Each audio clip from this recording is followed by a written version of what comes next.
الحمد لله رب العالمين والصلاة والسلام على رسوله الكريم وعلى آله وأصحابه أجمعين أما بعد قال الله تعالى أعوذ بالله من الشيطان الرجيم بسم الله الرحمن الرحيم وما الحياة الدنيا إلا متاع الغرور صدق الله مولانا العظيم۔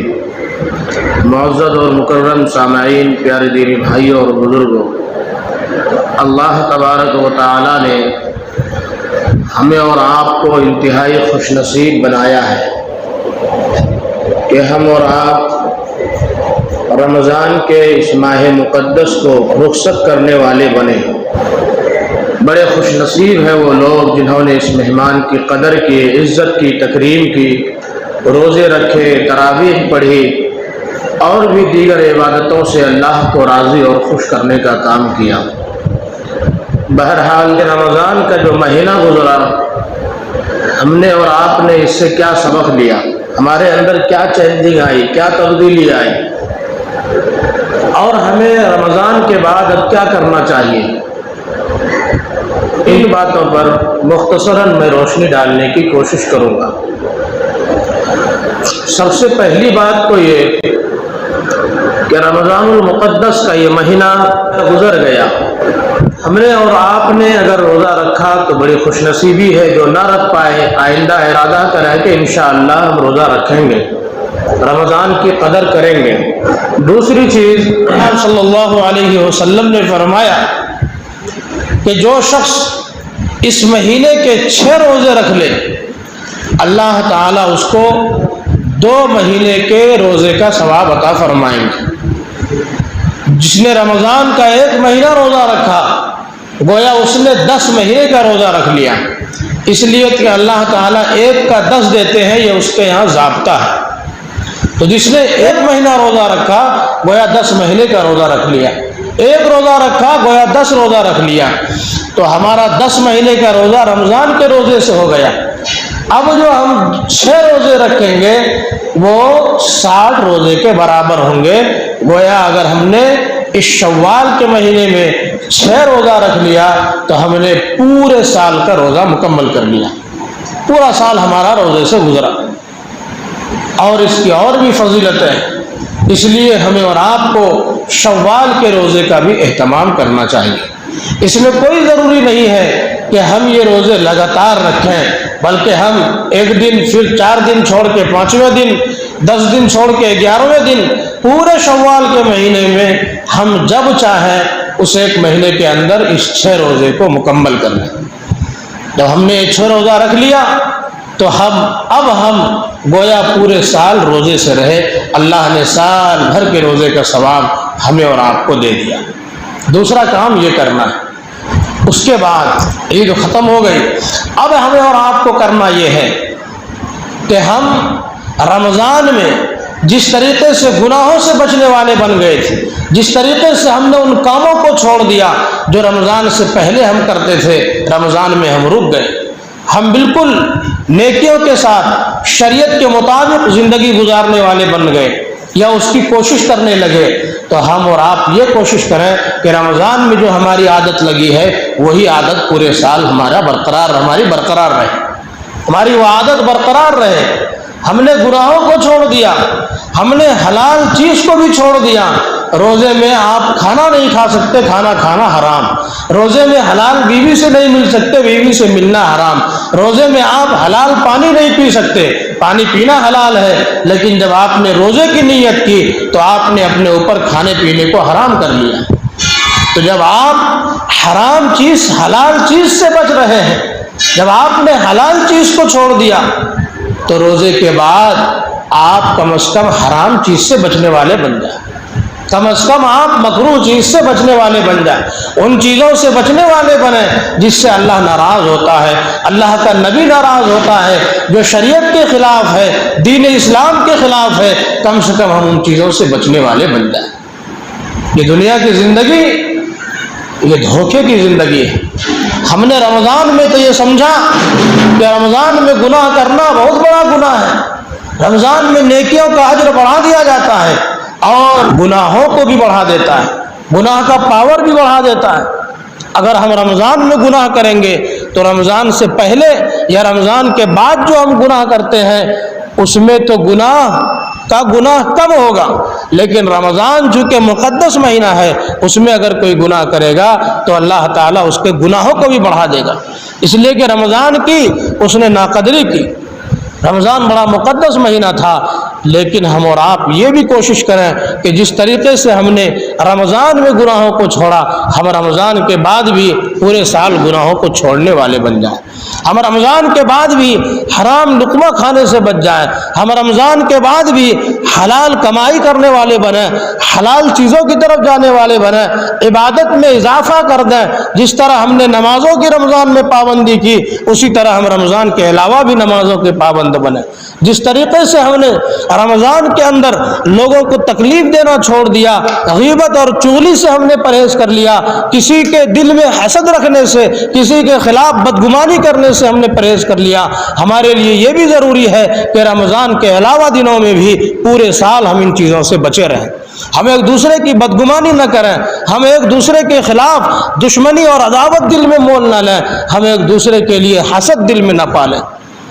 رمضان آتا ہے عادت بنانے کے لیے، ہماری عادت کو سدھارنے کے لیے، ہمیں نیک بنانے کے لیے، ہمیں اللہ سے ڈرنے والا بنانے کے لیے، ہمارے دلوں میں تقوی پیدا کرنے کے لیے۔ اگر ہم اللہ سے ڈرنے والے نہ بنے، اگر ہمارے دل میں تقوی پیدا نہ ہوا، اگر ہم نے حرام چیزوں کو نہیں چھوڑا، تو پھر رمضان آیا اور نکل گیا، ہم نے اس کی ناقدری کر دی، ہم ناقدری کرنے والے بن گئے۔ اللہ کے رسول نے فرمایا کہ جو شخص رمضان آ جائے اور اس کی مغفرت نہ ہو، سمجھو وہ ہلاک ہو گیا، برباد اور تباہ ہو گیا۔ اگر رمضان کا مہینہ گزر گیا اور ہماری مغفرت نہ ہو سکی، ہم نے اپنے گناہوں کو نہیں چھوڑا، ہم نمازوں کے پابند نہ بن سکے، ہم حرام سے نہ بچ سکے، تو سمجھو ہم ہلاک ہو گئے، تباہ اور برباد ہو گئے۔ ہم دنیا میں زندگی گزار رہے ہیں، دنیا ہماری ضرورت ہے، اللہ تعالیٰ نے اس دنیا کو ہمارے لیے ضرورت کی چیز بنایا ہے، ضرورت کے مطابق ہم دنیا کو استعمال کریں گے، لیکن ہم دنیا ہی میں پڑے رہیں اور حرام حلال کی تمیز بھول جائیں، اللہ اور اللہ کے رسول کا فرمان بھول جائیں، دین اسلام ہمیں کیا سکھاتا ہے ان تمام چیزوں کو پیٹ کے پیچھے ڈال دیں اور ہم اپنی مرضی کے مطابق جس طریقے سے چاہیں دنیا میں زندگی گزاریں، یہ ہمارے دین کا مطلوب نہیں ہے۔ اللہ تعالی ہمیں اور آپ کو اپنی مرضی پر چلانا چاہتا ہے اور ہم سب اپنی مرضی پر چلنا چاہتے ہیں۔ اگر دنیا میں ہم اپنی مرضی کے مطابق زندگی گزاریں گے، کل قیامت کے دن بھی اللہ تعالیٰ پھر اپنی مرضی کے حساب سے فیصلہ فرمائے گا، پھر ہمارے حال پر رحم نہیں کرے گا، اس لیے کہ دنیا میں ہم نے اللہ کے احکام کا خیال نہیں رکھا، اللہ کے حلال کی ہوئی چیزوں کا یا حرام کی ہوئی چیزوں کا خیال نہیں رکھا، ہم نے ہر حرام و حلال میں پڑھ کر کے اپنی آخرت کو تباہ کر دیا۔ کل قیامت کے دن بھی اللہ تعالیٰ پھر ہمارے اور آپ پر رحمت کی نگاہ نہیں ڈالیں گے، اللہ ناراض رہیں گے۔ اس لیے دنیا تو ہر ایک کی ضرورت ہے، دنیا رمضان میں بھی ہمیں ملی اور ہم نے کوشش کی، اور رمضان کے بعد بھی ہم کوشش کریں گے اور دنیا ہمیں ملے گی، لیکن دنیا کے چکر میں پڑ کر اپنی آخرت کو برباد کر دینا یہ کہیں کی کامیابی نہیں۔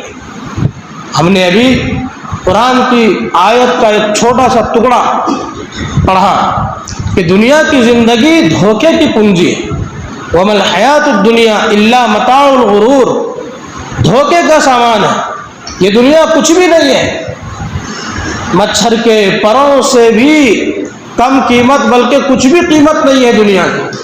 اگر اللہ کے نزدیک اس دنیا کی کوئی قیمت ہوتی تو اللہ تعالیٰ دنیا کی طرف ضرور دیکھتے، ضرور رحمت کی نگاہ سے دیکھتے، لیکن جب سے اللہ نے اس دنیا کو پیدا کیا کبھی بھی دنیا کی طرف پلٹ کر رحمت کی نگاہ سے نہیں دیکھی۔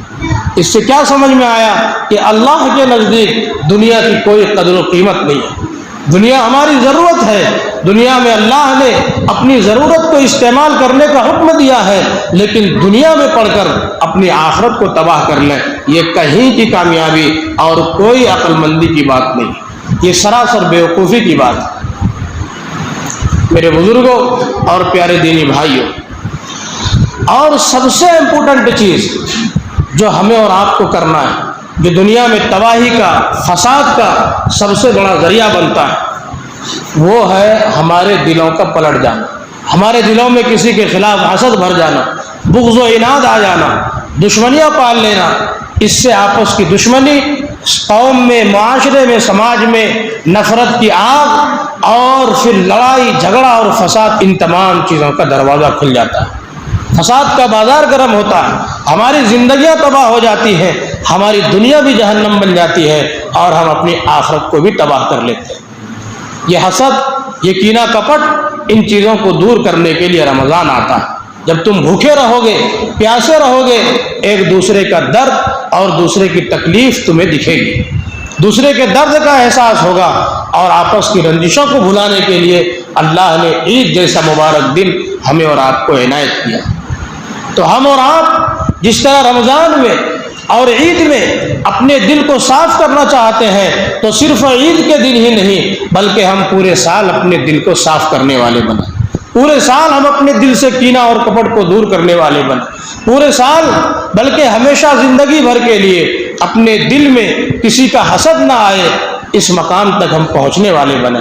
اگر ہم نے ایسا کر لیا تو ہماری زندگی بھی اچھی ہو جائے گی اور ہماری آخرت بھی اچھی ہو جائے گی۔ حسد کتنی خطرناک چیز ہے، دلوں کا توڑ اور دلوں میں کسی کے لیے بغض رکھ لینا، یہ کس قدر خطرناک اور جان لیوا چیز ہے، وہ میں آپ کو ایک مثال کے ذریعے سمجھاتا ہوں۔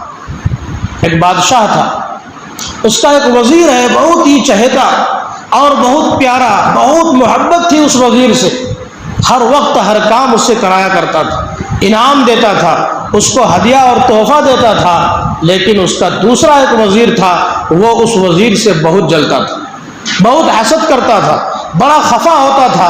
ان کو یہ ہرگز پسند نہیں تھا کہ مجھے چھوڑ کر کے بادشاہ اس کو پسند کرے، اس سے کام کرائے اور اس کو انعام اور ہدیہ اور تحفے اور گفٹ عنایت کرے، یہ اس کو ذرہ برابر پسند نہیں آتا تھا۔ چنانچہ حسد کی آگ اس کے دل میں پل رہی تھی، بڑھ رہی تھی۔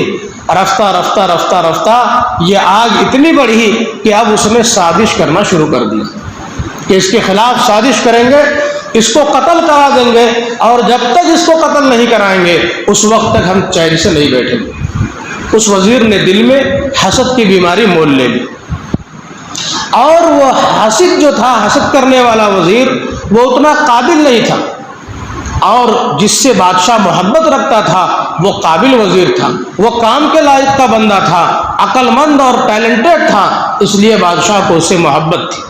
اور عموماً ہوتا بھی ایسا ہی ہے کہ جس بندے کے اندر زیادہ صلاحیت نہ ہو، جو بندہ کسی کام کے لائق نہ ہو، یا جو بندہ بہت کام کے لائق ہو، اس کے مقابلے میں یہ اس سے کم ہو تو یہ کم والا اس سے حسد کرنے لگتا ہے۔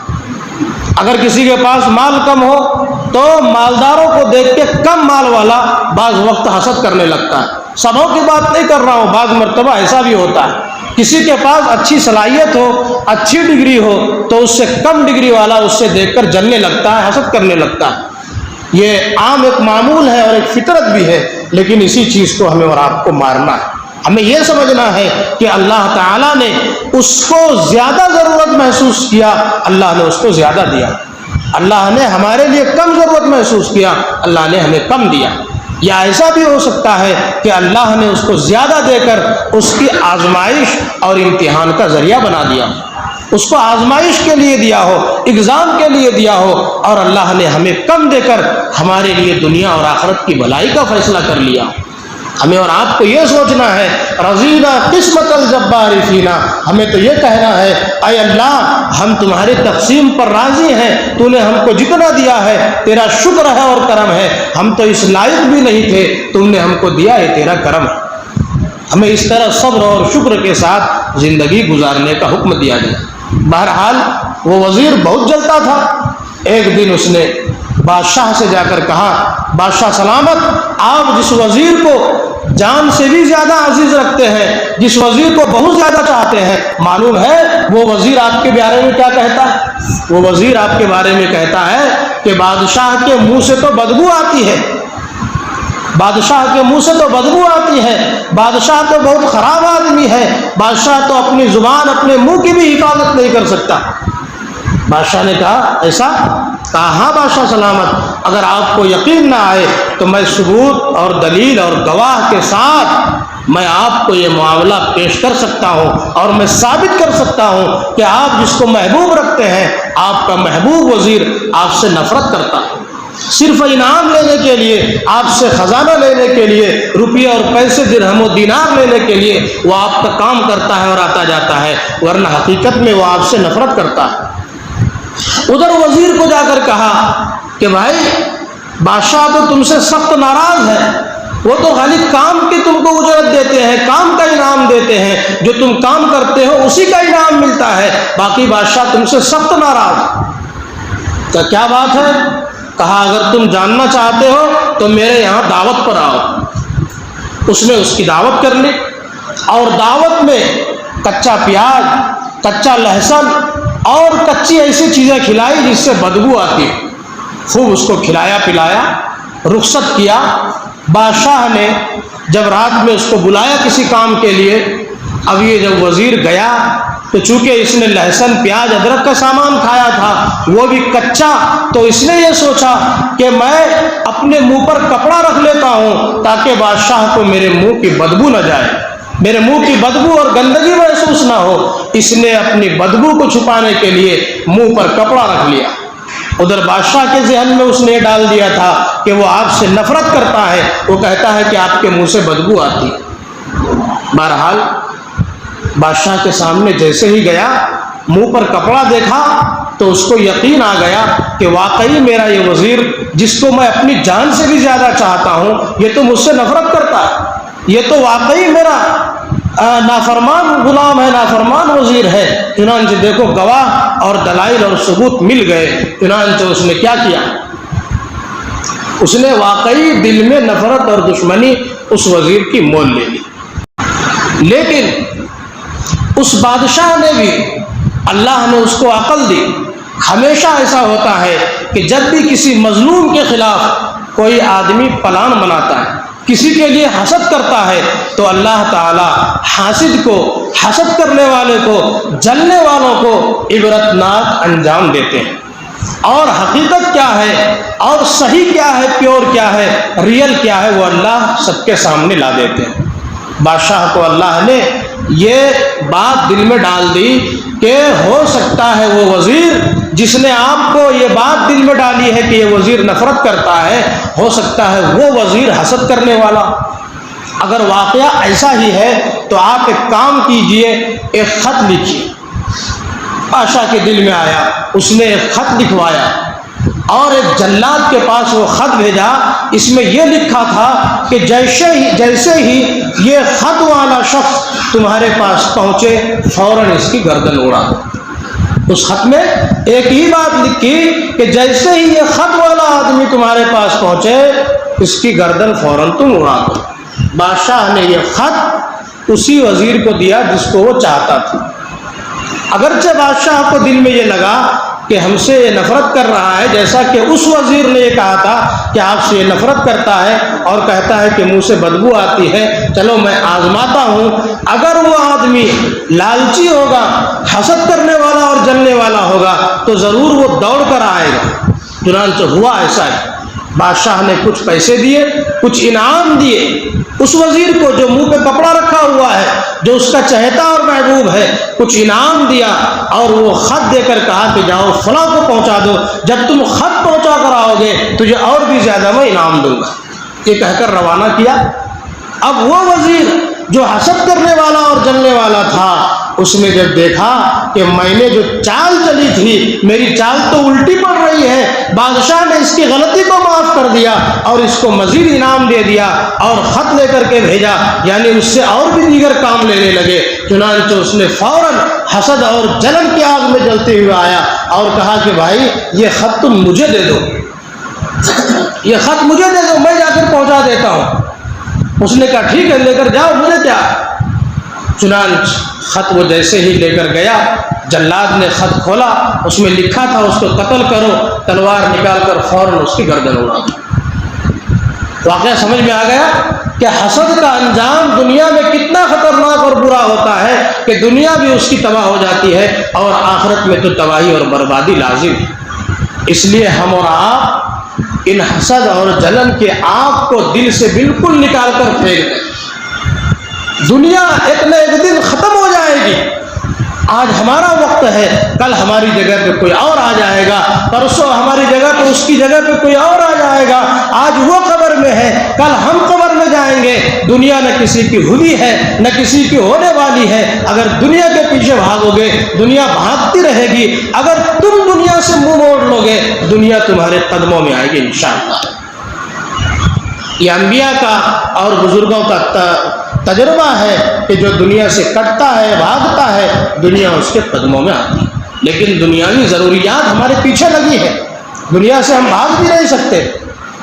دنیا ہماری ضرورت ہے، دنیا میں تو ہمیں زندگی گزارنا ہے اور ضرورت کے مطابق دنیا کو استعمال کرنا ہے. اور دنیا کیا ہے؟ ایک چھوٹی سی مثال. ایک بادشاہ نے پوچھا، اپنے وزیر کو کہا کہ میں تمہیں آدھی حکومت اور سلطنت دوں گا لیکن میرے 3 سوال کے جواب دینے ہوں. اس نے کہا ٹھیک ہے. کہا اور سنو، اگر تم نے ان 3 سوالوں کا جواب نہ دیا تو میں تیری گردن اڑا دوں گا، میں تجھے قتل کرا دوں گا. یا تو آدھی حکومت لو اور 3 سوال کا جواب دو، اور تجھے دینا ہی ہوگا، اگر نہیں دو گے تو تجھے قتل کراؤں گا. اب وہ آدمی پریشان، سوال کا جواب بھی دینا ہے، نہیں دینے پہ گردن اڑائی جائے گی. وہ آدمی دوڑنے لگا، وہ وزیر دوڑ بھاگ کرنے لگا کہ 3 سوال کون سے ہیں؟ بادشاہ نے کہا سنو، پہلا سوال یہ ہے کہ دنیا میں سب سے میٹھی چیز کیا ہے، اس کا جواب تم لیا. نمبر 2، سب سے بڑی دھوکے کی چیز کیا ہے. نمبر 3، سب سے بڑی حقیقت دنیا میں کیا ہے. دوڑ بھاگ کرتے کرتے وہ ایک کسان کے پاس گیا جو زمین کورید رہا تھا. جا کر کہا بھائی میں بہت پریشان ہوں، تمام وزیروں کو میں نے جمع کیا اور اس کے سامنے یہ 3 سوال پیش کیا، کسی سے اس کا جواب نہ بنا. تو کسان ہے، دنیا پھرتا رہتا ہے، کھیتوں میں کام کرتا ہے، مارکیٹوں میں جاتا ہے، ہو سکتا ہے تجھے تجربہ ہو، مجھے ان 3 سوال کا جواب دے دو. کہا ٹھیک ہے، بیٹھو. بٹھایا، کہا سوال پیش کرو. کہا نمبر 1، دنیا کی سب سے بڑی حقیقت کیا ہے؟ اس نے کہا دنیا کی سب سے بڑی حقیقت موت ہے. دنیا کی سب سے بڑی حقیقت موت ہے. یہ ایسی حقیقت ہے کہ دنیا کے ہر چیز میں اختلاف ہو سکتا ہے لیکن موت میں آج تک نہ کسی کا اختلاف ہوا اور نہ قیامت تک کسی کا اختلاف ہوگا. سبوں نے مانا ہے کہ موت ایک اٹل حقیقت ہے اور جب آتی ہے تو 1 سیکنڈ بھی آگے اور پیچھے ہونے نہیں دیتی. نمبر 2، دنیا میں سب سے بڑی دھوکے کی چیز کیا ہے؟ اس نے کہا کہ دنیا میں سب سے بڑی دھوکے کی چیز یہ دنیا کی زندگی ہے. تیسری چیز جو اس نے کہا کہ دنیا کی سب سے میٹھی چیز کیا ہے؟ کہا دنیا کی سب سے میٹھی چیز، تم تشریف رکھو میں 2 منٹ میں بتاؤں. دودھ کا ایک پیالہ اس نے رکھا، ایک کتا ادھر سے آیا اور دودھ کا آدھا پیالہ دودھ اس نے پی گیا. اب اس نے وزیر کو بلایا اور کہا سنو، تم اس بچے ہوئے کتے کے جوٹھے کے دودھ کو پی جاؤ. کہا میں ایسا کیسے کر سکتا ہوں؟ کہا تم اس کو پیو، تمہارے تیسرے سوال کا جواب اسی میں ہے. اگر تم نہیں پیو گے بادشاہ تجھے قتل کرائے گا. چنانچہ اس کو پینا تھا، اس کو قتل کا ڈر تھا، اس نے فوراً دودھ میں منہ لگایا اور دودھ کو پی لیا. کہا سنو، تمہارے سوال کا جواب یہ ہے کہ دنیا کی سب سے میٹھی چیز یہ ہے کہ انسان کو جب کسی چیز کی غرض آ جائے، انسان جب خود غرض بن جائے، انسان جب ضرورت مند بن جائے تو وہ بہت غلیظ سے غلیظ چیز کو بھی منہ لگا لیتا ہے. اپنی غرض کے لیے بھی غلیظ چیز کو بھی منہ لگا لیتا ہے، غلیظ کام کو بھی کر لیتا ہے. یہ انسان کی سب سے بڑی میٹھی چیز ہے.